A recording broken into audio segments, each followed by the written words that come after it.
were like running wild, you know, like really, truly running wild. And we all spent like a lot of time just like with shutting the world out.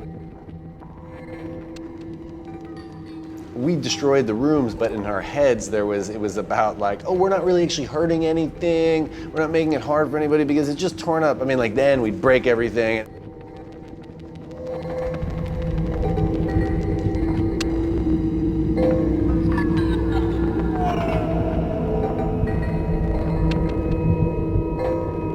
It's weird to like reflect on like what he was doing because he was so, young when he died. I went to school, Rhode Island School of Design in Providence, which was a pretty lucky thing. I really wanted to go to Cooper Union, but I didn't get in. And to leave the city a little bit was really important for me to learn how to like spend time with making art, because I think in the city I would have been a lot more distracted. Anyways, I would come down and visit Ryan McGinley, who I grew up with in Jersey, skateboarding, and so I would always stay with him. Around that time is when I met Dash, who was really just a graffiti writer, and we just rolled around with this graffiti crew called Iraq, like Ryan and I. And Dash was, if I was 19, he was like 16 at the time or something like that, so pretty young. I think like Ryan, Dash, and I are the work is very different, but we had a major influence on each other, both personally and professionally or whatever, and we were really running wild, like really, truly running wild, and we all spent like a lot of time just like with shutting the world out, like just in our own places together, not worried about anything else. Like we all really were always, or like when it became appropriate, like even for Dash, like very rigorous about our work, He really was like one of these guys who lived his art, and like his character was like his creation.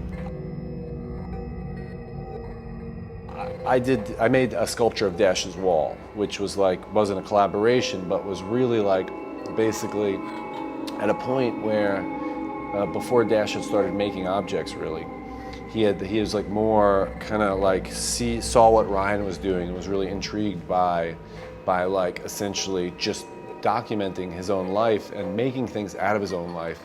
But he hadn't taken that leap to say like, it doesn't matter. It's not like to take a photograph of a scene is maybe no different than to just take the stuff that's in the corner of that same scene and glue it together, right?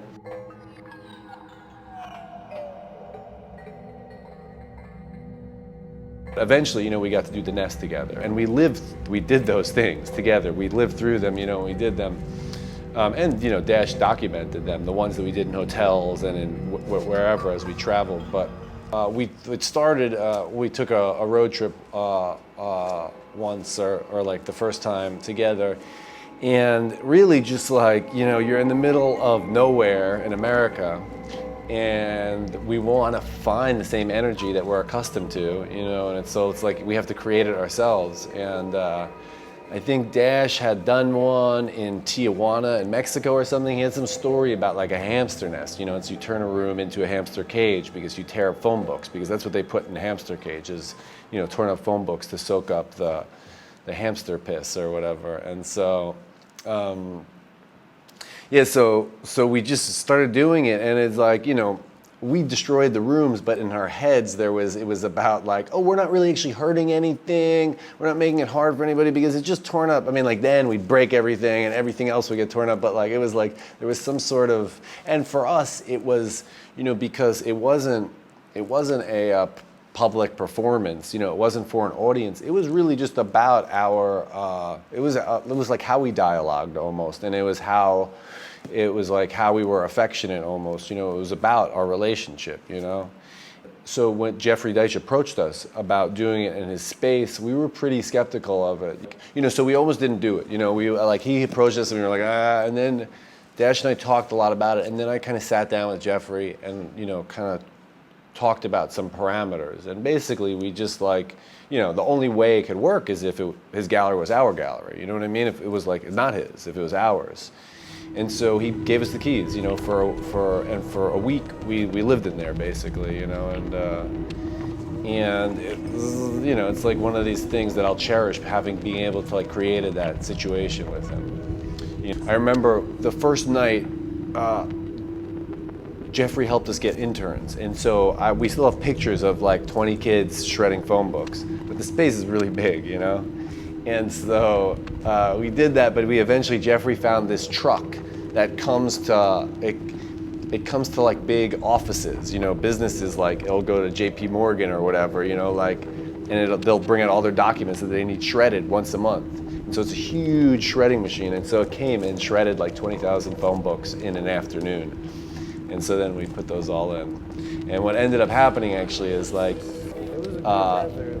the night we had the opening night was like some of our friends played music, and maybe it was pretty limited like who we invited. It wasn't like it wasn't a public opening, and so maybe there was 100 people in there, but it was so disgusting the next day that like the girls in the gallery like we're gonna have to spend the next month in there, and it was like rotten. You know what I mean? Like people were pissing in it and just like beer and whatever.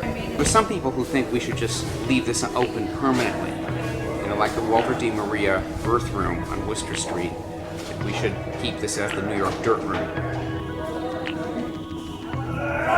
So that's the big collaboration. There's, I'm sure, lots of little bits and pieces that we also kind of made together. I don't know, to take this question too seriously, it's gonna make me like really emotional, but Dash died in 2009. I don't know, we had a special connection that like was very intimate, but there was like a clarity in losing him that gave me. Yeah, artistically it's definitely, I've made a lot of work that was like specifically about our relationship. The show Gagosian, the 24th Street in 2010, it was called Poetry. And, it was a lot that even that sentiment in the title was about that coming out of that year from his death, And it was a simple show, there was just a few works in it. You walked into 24th Street, and you were immediately confronted by a large brick wall that was essentially, it looked like it was freestanding. From the front, you were just looking at a big brick wall, and from the back, there were some kind of like support beams holding it up.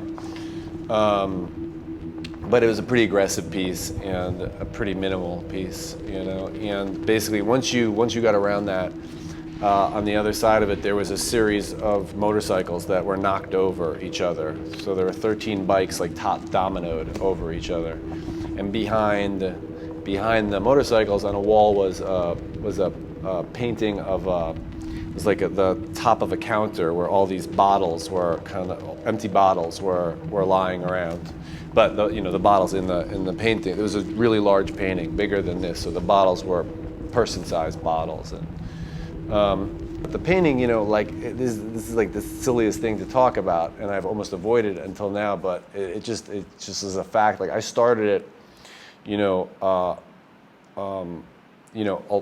like before Dash's death, and I finished it, afterwards. And my lifestyle changed a lot in that time, and my relationship to everything did, and so to a painting of like a bunch of empty bottles on a table is like a different thing for me, It did kind of become this like icon for that moment of my life, but so to have the opportunity to like deal with the domino effect in front of it as a possible circumstance in reality, like a physically dominoing. And so just that play of objects, and corresponding to the bottles and the fragility of the bottles. I don't know, there was a dialogue that started, that invented itself there, really. Next to that was a giant skateboard ramp that I had basically built inside a Gagosian gallery and invited my friends to come and skate on. And then we kind of took it back apart and flipped it upside down and put it back together. So it was like a bridge or like a shelter, And on either side of those was really large gum painting, and then kind of hidden behind those was the first really large-scale confetti painting. The ceiling of the skate ramp, which you could stand under, was just pretty close to your head, and all of the marks from the skate wheels, these like skid marks, were all over it, which more or less like coordinated to the confetti marks. The word kind of came from this it was like I had rediscovered life. It's like I had forgot about life for so long, and in that year I rediscovered it, and poetry I was kind of using as this almost like a miracle or like magic, and so it's really like the poetry in life. I'm a more liked son than I used to be, for sure, but we'll see.